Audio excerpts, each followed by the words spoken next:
परवरिश के दौरान बेटे को दी जाने वाली प्राथमिकता उसे एक आकर्षक और आत्मविश्वास से भरपूर पुरुष बनाने में मददगार भी साबित हो सकती है। मनोविश्लेषण के पितामह सिगमंड फ्रायड के अनुसार उनके मामले में कुछ ऐसा ही हुआ था। जो पुरुष अपनी माँ का पसंदीदा बेटा होता है, उसके अंदर हमेशा एक विजेता की भावना होती है। सफलता का वो आत्मविश्वास अक्सर वास्तविक सफलता में तब्दील हो जाता है। इसके अलावा विजेता की भावना बहुत आसानी से असली विजेता भी बन सकती है।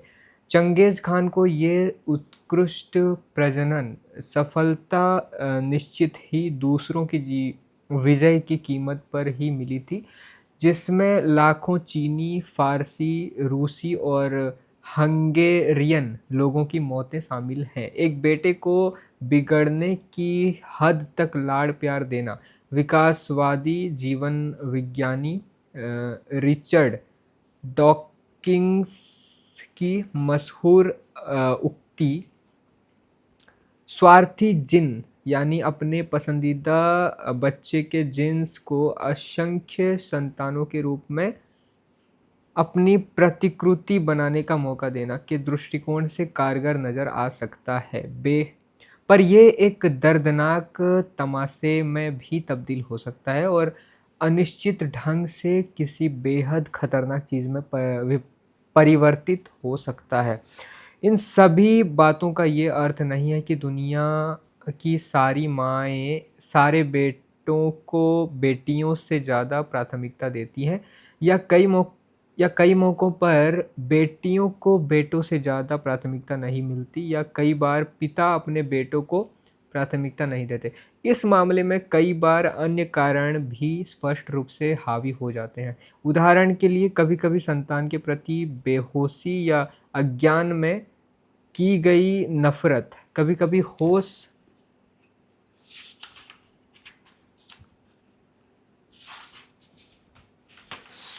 होश में भी किसी अभिभावक माता-पिता की बाकी सारी चिंताओं पर हावी हो जाती है। फिर भले ही परिस्थिति कैसी भी हो और वो किसी भी लिंग या व्यक्तित्व वाला हो। मैंने एक 4 साल के बच्चे को नियमित रूप से भूखा रहने की अनुमति मिलते देखा है। इसकी आया की तबीयत उसकी आया की तबीयत ख़राब थी, जिसके चलते उसकी माँ अस्थायी रूप से उसे पड़ोसियों के घर छोड़कर काम पर चली जाती थी। एक दिन जब उसकी माँ बच्चे को हमारे घर छोड़ने आई, तो उसने हमें बताया कि बच्चा पूरा दिन कुछ नहीं खाएगा। उस महिला ने स्पष्ट कहा, "इसमें कोई समस्या नहीं है, बस सब ठीक है।"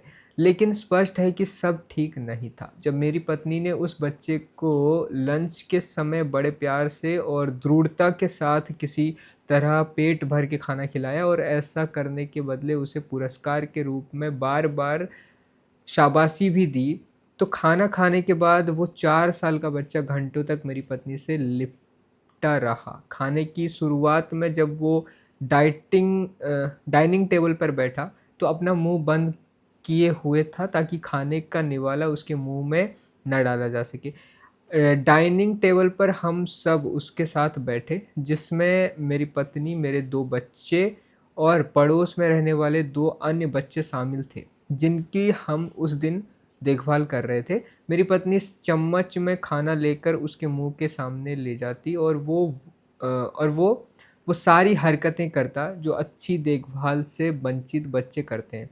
वो खाने का निवाला मुँह में लेन ले लेने में तमाम नखरे करता, खाने से बचने के लिए अपना सिर आगे-पीछे करता, पर मेरी पत्नी डटी रहती और आखिर में उस बच्चे को खाना पड़ता। मेरी पत्नी ने उसे खाना खाने के मामले में नाकाम नहीं होने दिया। हर बार जब तमाम नखरों के बाद वो एक निवाला मुँह में लेता, तो मेरी पत्नी उसके सिर पर प्रेम से हाथ फेरती और पूरी गंभीरता से उससे कहती कि वो एक अच्छा बच्चा है। वो सचमुच ये मानती थी कि वो एक अच्छा बच्चा है। वो एक प्यारा और भावनात्मक रूप से थोड़ा बिगड़ा हुआ बच्चा था। करीब 10 मिनट के बाद आखिरकार उसने अपनी प्लेट में लिया हुआ सारा खाना ख़त्म कर दिया। हम सब उसे गौर से देख रहे थे। ये सचमुच जीवन और मृत्यु के किसी नाटक जैसा था। देखो, मेरी पत्नी ने उसकी खाने की प्लेट हाथ में लेते हुए कहा, तुमने सारा खाना ख़त्म कर दिया। इस बच्चे को जब मैंने पहली बार देखा था तो वो एक कोने में चुपचाप गुमसुम सा खड़ा हुआ था। वो अन्य बच्चों से बातचीत नहीं कर रहा था और बात-बात पर त्योरियां चढ़ा लेता था। जब मैंने उसे गुदगुदाते हुए उसके साथ खेलने की कोशिश की तो उसने कोई प्रतिक्रिया नहीं दी थी और अब खाना खाने के बाद अचानक उसके चेहरे पर एक चमकती हुई मुस्कुराहट आ गई थी। उसे इस तरह मुस्कुराते देखकर डाइनिंग टेबल पर बैठे हम सारे लोग खुश हो गए। 20 साल बाद आज इस घटना के बारे में लिखते हुए मेरी आँखें भीग गई। उस दिन खाने के बाद वो बच्चा पूरा दिन मेरी पत्नी के पीछे-पीछे घूमता रहा। वो उसे अपनी नज़रों से दूर नहीं जाने दे रहा था। जब वो सोफ़े पर बैठी तो वो उछलकर उसकी गोद में जा बैठा और उससे लिपट गया। दरअसल इस तरह वो उस प्रेम को ढूँढने की कोशिश कर रहा था जो अब तक उसे अपनी माँ से नहीं मिला था। जल्द ही उसकी माँ वापस आ गई। वो उस कमरे की सीढ़ियों के पास आकर खड़ी हो गई जहाँ हम सब बैठे थे। जैसे ही उसने अपने बेटे को मेरी पत्नी की गोद में बैठे देखा तो वो बड़े ही द्वेषपूर्ण ढंग से बोली, "ओह! तुम तो बिल्कुल सुपर मॉम हो।" फिर वो अपने अंधका अंधकारमय और घातक रवैये के साथ अपने बदकिस्मत बच्चे को लेकर विदा हो गई। वो महिला पेशे से एक मनोवैज्ञानिक थी। उस बच्चे के मामले में वे सारी चीज़ें थी जिन्हें आप बंद आँखों से देख और समझ सकते हैं। पर मुझे इस बात पर कोई आश्चर्य नहीं है कि लोग ऐसी चीज़ें देख ही नहीं पाते, क्योंकि वास्तव में वे बस सच्चाई से मुँह छुपाते हुए अंधे बने रहना चाहते हैं।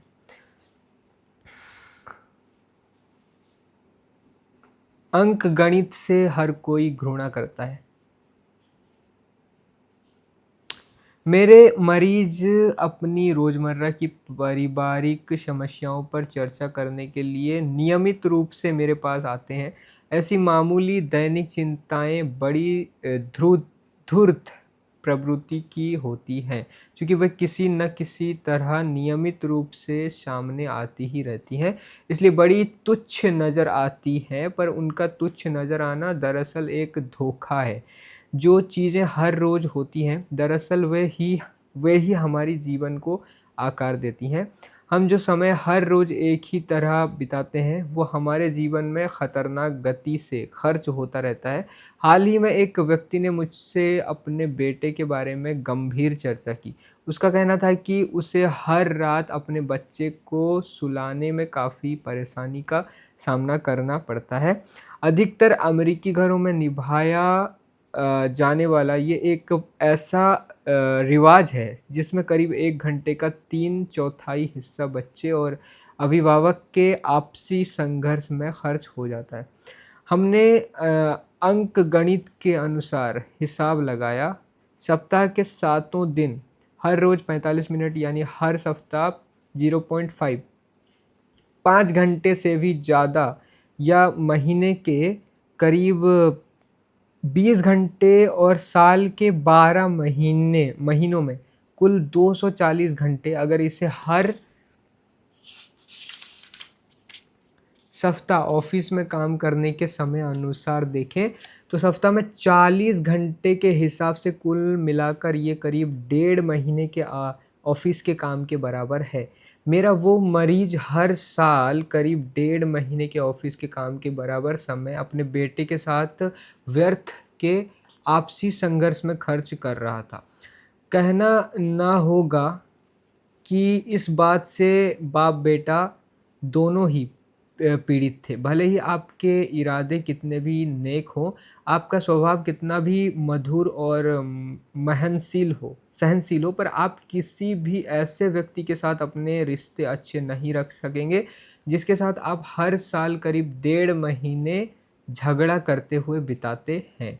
आखिरकार आप दोनों के बीच द्वेष का भाव बढ़ जाएगा, और अगर ऐसा नहीं भी हुआ, तब भी आपने झगड़ा करते हुए जो बुरा समय बिताया है, वो निश्चित ही कम तनावपूर्ण और अधिक उपयोगी ढंग से किसी सुखद गतिविधि में बिताया जा सकता था। इस तरह की परिस्थितियों को कैसे समझा जाना चाहिए?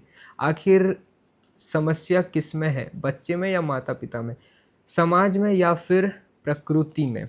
कुछ लोग इस तरह की सारी समस्याओं के लिए वयस्कों को ज़िम्मेदार ठहराते हैं, चाहे वो वयस्क माता-पिता हों या समाज। ऐसे लोगों की मान्यता ये होती है कि बच्चे कभी बुरे नहीं होते, सिर्फ़ माता-पिता बुरे होते हैं। जब आपके मन में किसी सीधे-साधे बच्चे के आदर्श छवि हो, तो ये धारणा पूरी तरह उचित भी लगती है। बच्चों की सुंदरता, खुलापन, आनंद, भरोसा और प्रेम करने की क्षमता देखकर ऐसी स्थितियों के लिए वयस्कों को दोषी मान लेना आसान हो जाता है। पर इस तरह का रवैया न सिर्फ बचकाना बल्कि खतरनाक ढंग से रूमानी प्रेम प्रेम प्यार का भी है। अगर कोई बच्चा बेहद ज़िद्दी, चिड़चिड़ा, बदतमीज़ और जटिल स्वभाव का है, तो ये रवैया उसके माता-पिता के विरुद्ध कुछ ज़्यादा ही पक्षपाती है। सारी बुराइयों के लिए बिना कुछ सोचे-समझे समाज को ज़िम्मेदार ठहरा देना भी सही नहीं है, क्योंकि इस तरह का निष्कर्ष समस्या को समय के अंधेरे कुएँ में धकेल देता है। ये निष्कर्ष ना तो समस्या के विभिन्न पहलुओं को स्पष्ट करता है और ना ही उन्हें हल करता है। अगर पूरा समाज भ्रष्ट है, पर उस समाज में रहने वाला व्यक्ति भ्रष्ट नहीं है, तो फिर ये सवाल लाज़मी है कि समाज की वो भ्रष्टता कहाँ से आ रही है? उस भ्रष्टता का स्रोत क्या है? दरअसल हर चीज़ के लिए समाज को ज़िम्मेदार ठहरा देना एक किस्म का विचारधारा संबंधी सिद्धांत है, जो बिल्कुल एक तरफ़ा है। ओके। इससे भी बुरा है सामाजिक बुराई के अनुमान से बना ये आग्रह कि सारी व्यक्तिगत समस्याओं को, भले ही वे कितनी भी दुर्लभ हों, सिर्फ़ सांस्कृतिक बदलावों द्वारा ही हल किया जाना चाहिए। चाहे वो सांस्कृतिक बदलाव कितना भी कट्टरपंथी हो। हमारे समाज को लगातार ऐसी माँगों का सामना करना पड़ता है, जो समाज में स्थिरता लाने वाले रिवाजों, परंपराओं और रीतियों को पूरी तरह तोड़ने की बात करती हैं। ऐसा इसलिए किया जाता है ताकि अलग-अलग किस्म के अल्पसंख्यकों को उन श्रेणियों में जगह दे दी जाए, जिन पर हमारी हमारी सारी धारणाएँ आधारित हैं। भले ही संख्यकों को उन श्रेणियों में जगह देना संभव हो या नहीं, ये कोई अच्छी चीज़ नहीं है। हर इंसान की व्यक्तिगत समस्या को किसी सामाजिक क्रांति से हल नहीं किया जा सकता, क्योंकि आंदोलन आमतौर पर खतरनाक होते हैं और अस्थिरता पैदा करते हैं। हम इंसानों को ये सीखने में बहुत समय लगा है कि हमें एक साथ कैसे रहना है और अपने जटिल समाजों को संगठित कैसे रखना है। हमें इस बात की बहुत सटीक समझ नहीं है कि हम जो भी कर रहे हैं वो कारगर क्यों सिद्ध हो रहा है। आमतौर पर छोटी-मोटी क्रांतियों की के भी ढेरों नकारात्मक परिणाम होते हैं और बहुत से लोग कष्टों और समस्याओं से गिर जाते हैं। इसलिए किसी भी विचारधारा से जुड़े नारे, उदाहरण के लिए डाइवर्सिटी या विविधता के नाम पर लापरवाही के साथ अपने जीने का तरीका बदलने का परिणाम बुरा भी हो सकता है।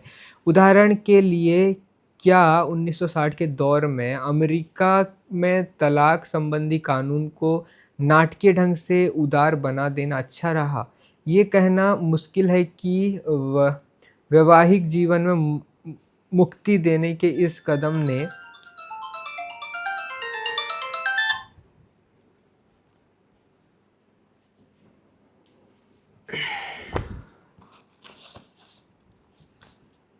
जिस काल्पनिक आज़ादी को अमेरिका वासियों के सामने प्रस्तुत किया था, उससे जिन बच्चों का जीवन हमेशा के लिए अस्थिर हो गया, क्या वे इस कदम को अच्छा कह पाएँगे? हमारे पूर्वजों ने अपनी बुद्धिमत्ता का इस्तेमाल करके हमें जिन सीमाओं में रहने को कहा था, उन सीमाओं के बाहर मौजूद ढेरों डरावने खतरे हमारी ओर ही झाँक रहे होते हैं।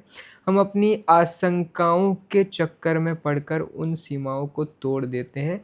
ये सर्दी के मौसम में जमकर बर्फ बन चुकी नदी की पतली और कमज़ोर सतह पर दौड़ने जैसा है, जिसके नीचे ठंड से जमा देने वाला गहरा पानी मौजूद होता है। ये अकल्पनीय राक्षस उस पतली सतह से हमारी ओर ही झाँक रहा होता है।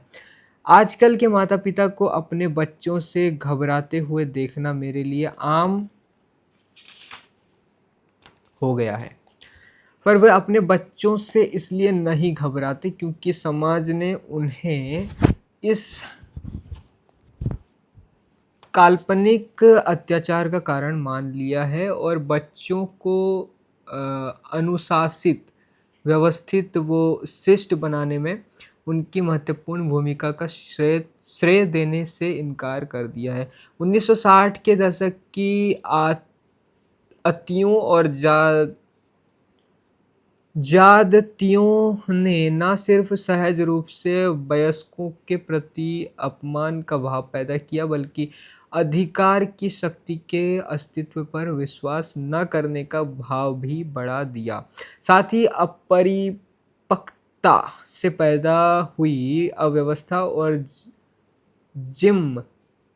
जिम्मेदारी युक्त आज़ादी के बीच के फ़र्क को पहचानने में असमर्थ भी बना दिया। तभी तो आज के माता-पिता 1960 के दौर में प्रचलित रहे बच्चों के चरित्र या स्वभाव की छाया के बीच असहाय और अपने कार्यों को लेकर ज़रूरत से ज़्यादा सावधान होकर जीते हैं। इसी के चलते आज माता-पिता अपने बच्चों की अप अल्पकालिक भावनात्मक तकलीफ़ों के प्रति अधिक संवेदनशील हो गए हैं। उनका ये डर बढ़ गया है कि कहीं हमारे बच्चों को किसी चीज़ से भावनात्मक नुकसान ना पहुँचे। यहाँ आप ये तर्क दे सकते हैं कि ये तो अच्छी बात है कि आज के माता-पिता बच्चों को लेकर पहले की तुलना में अधिक संवेदनशील हो गए हैं। पर ऐसी हर नैतिकता के चरम पर एक छिपी हुई तबाही आप ही की ओर झाँक रही होती है। नीच असभ्य व्यक्ति कहते हैं कि हर व्यक्ति चेतन या अचेतन रूप से किसी न किसी प्रभावशाली दार्शनिक का अनुयायी होता है। बच्चों का मन सहज रूप से निर्मल होता है, जिसे सिर्फ सांस्कृतिक और समाज ही नुकसान पहुंचा सकता है। ये मान्यता दरअसल 18वीं सदी के फ्रांसीसी दार्शनिक ज़्यांग शक्स रूसों से ली गई है।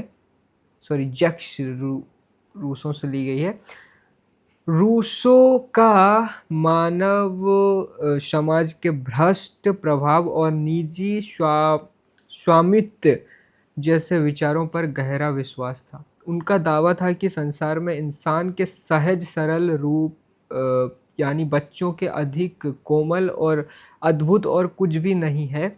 जिस दौर में उन्होंने वे विचार प्रस्तुत किए थे, उसी दौर में उन्होंने एक पिता के रूप में अपनी अक्षमता को देखते हुए अपने 5 बच्चों को त्याग कर अनाथालय के भरोसे छोड़ दिया था। महानता से भरे इस निर्दयी व्यक्ति ने जो विचार प्रस्तुत किए थे, वे वास्तविकता के कसौटी पर परखे हुए विचार ना होकर ऐसे धार्मिक आदर्श थे जिनका कोई महत्व नहीं था। पौराणिक नज़रिए से देखें तो एक बच्चा दिव्यता से संबंधित हमारी सारी कल्पनाओं का एक स्थायी रूप होता है। वो दरअसल युवावस्था की संभावनाओं से भरा एक नया नवेला नायक होता है जो एक योग्य राजा का सालों पहले खोया हुआ मासूम बेटा है। जिसके साथ गलत हुआ है, वो उस अमरता का संदेश होता है जो हमारे सबसे शुरुआती अनुभवों का हिस्सा थी। वो आदम है, एक संपूर्ण पुरुष जिसने कभी कोई पाप नहीं किया और जो ईश्वर के साथ ईडन के बगीचे में चहलकदमी कर रहा है। पर इंसान असल में दुष्ट भी होते हैं और अच्छे भी। हमारी आत्मा के अंधेरे कोने में जो कालापन छिपा होता है, वो तब भी मौजूद होता है जब हम बच्चे होते हैं। आमतौर पर उम्र के साथ लोग बदतर नहीं बल्कि बेहतर होते जाते हैं। जैसे-जैसे लोग परिपक्व होते हैं, वैसे-वैसे उनमें करुणा भाव बढ़ जाता है। वे अधिक तर्क व्यनिष्ठ व भावनात्मक रूप से अधिक स्थिर हो जाते हैं। स्कूलों में बच्चों के बीच आपस में एक दूसरे को बुली करने, डराने, धमकाने और तंग करने की जो प्रवृत्ति नज़र आती है, वो उम्र की परिपक्वता आने के बाद कम हो जाती है। नोबेल पुरस्कार विजेता लेखक विलियम गोल्डिंग के उपन्यास Lord of the flies flies जिसमें कुछ ब्रिटिश बच्चे एक निर्जन टापू पर फंसने के बाद अपने समूह को संचालित करने का प्रयास करते हैं जो उनके लिए विनाशकारी साबित होता है, को साहित्य की दुनिया में क्लासिक का दर्जा यूं ही हासिल नहीं हुआ है। इसके अलावा ऐसे बहुत सी प्रत्यक्ष प्रमाण हैं जिनसे स्पष्ट है कि इंसानी व्यवहार की भयावहता के लिए इतिहास और समाज को इतनी आसानी से जिम्मेदार नहीं ठहराया जा सकता। इसकी खोज एक दर्दनाक ढंग से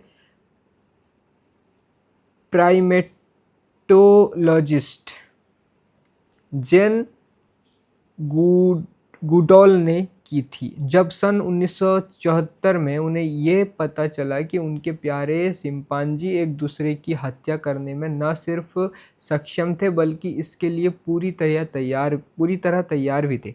इस चौंका देने वाली खोज के महान मानवशास्त्रीय महत्व के कारण उन्होंने इससे जुड़े अपने सारे अनुभवों को सालों तक गुप्त रखा, क्योंकि उन्हें डर था कि शायद उनके और शिम्पांजियों के बीच संपर्क के चलते ही इन जानवरों में ऐसा अप्राकृतिक व्यवहार देखने को मिल रहा है। यहाँ तक कि जब उन्होंने अपनी इस खोज को प्रकाशित किया तो अधिकतर लोगों को इस बात पर विश्वास नहीं हुआ, पर जल्द ही ये स्पष्ट हो गया कि शिम्पांजी के बारे में उनके शोध असामान्य नहीं थे। स्पष्ट शब्दों में कहूँ तो शिम्पांजी के बीच अंतर आदिवासी यानी विभिन्न कबीलों में होने वाला युद्ध होता रहता है और इस युद्ध में वे करीब-करीब अकल्पनीय किस्म की क्रूरता का प्रदर्शन करते हैं। एक पूरी तरह विकसित सामान्य शिम्पांजी भले ही एक समान रूप से विकसित सामान्य मनुष्य से आकार में छोटा हो, पर वो मनुष्य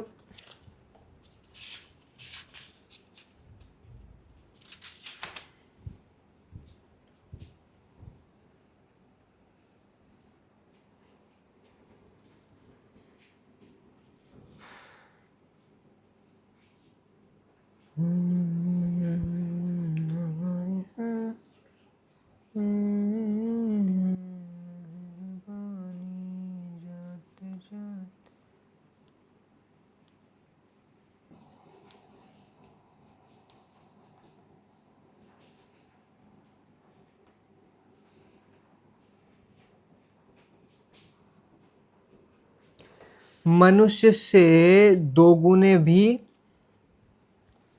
अधिक ताकतवर होता है। गुडॉल ने अपने अनुभवों के दौरान पाया कि चिंपांजियों में स्टील के मजबूत तारों और लीवरों को तोड़ने की प्रकृति प्रवृत्ति होती है। उन्होंने भयभीत होकर ये जानकारी प्रस्तुत की कि चिंपांजी न सिर्फ एक दूसरे के टुकड़े-टुकड़े करने में सक्षम है, बल्कि ऐसा करते भी हैं।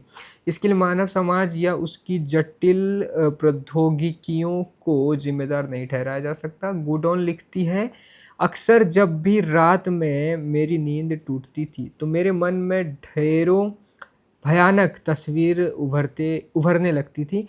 जैसे शैतान नाम का एक शिम्पांजी जिसका अवलोकन लंबे समय से चल रहा है।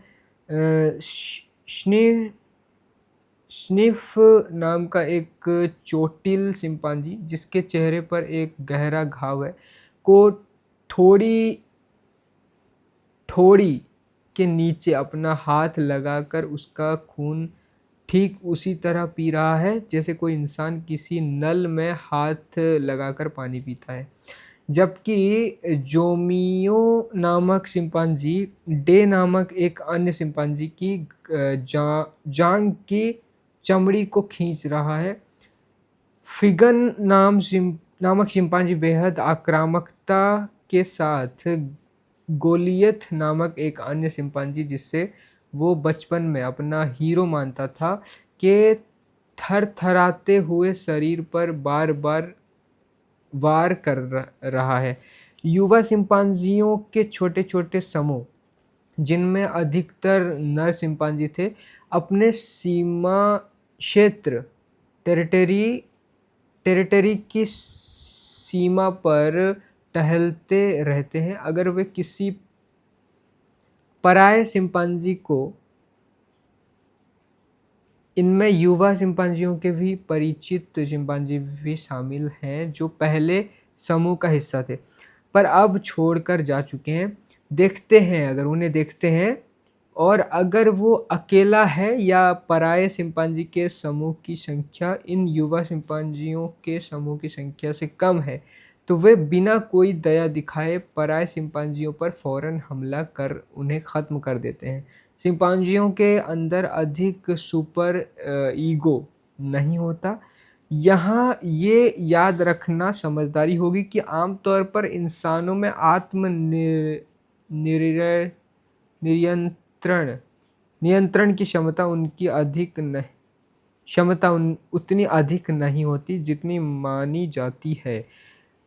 आइरिस चैंग की चौंका देने वाली किताब द रेप ऑफ नैनकिंग में हमलावर जापानियों द्वारा चीन के नैनकिंग शहर में घुसकर तबाही मचाने का वर्णन किया गया है। अगर इस किताब का अध्ययन सावधानी से किया जाए तो ये किसी का भी दिल दहला सकती है। इसी तरह उस ज़माने में स्थापित की गई एक गुप्त जापानी जैविक युद्ध अनुसंधान इकाई यूनिट 731 के बारे में जितना कम बोला जाए उतना बेहतर होगा। और फिर भी अगर आप इसके बारे में पढ़ना चाहते हैं तो अपने जोखिम पर पढ़ें। फिर मत कहिएगा कि आपको इस बारे में पहले चेतावनी नहीं दी गई थी।